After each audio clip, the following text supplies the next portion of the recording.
அடுத்த வீட்டில் தீப்பிடிக்க நினைப்பவன் மனிதனா?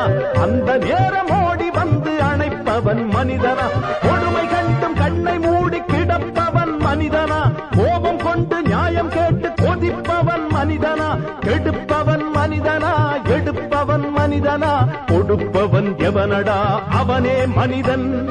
மனிதன் மனிதன் எவன்தான் மனிதன்? வாழும் போதும் செத்து செத்து பிழைப்பவன் மனிதனா? வாழ்ந்த பின்னும் பேரை நாட்டி நிலைப்பவன் மனிதனா? பிறருக்காக கண்ணீரும் பிறருக்காக செந்நீரும் சிந்தும் மனிதன் எவனோ அவன்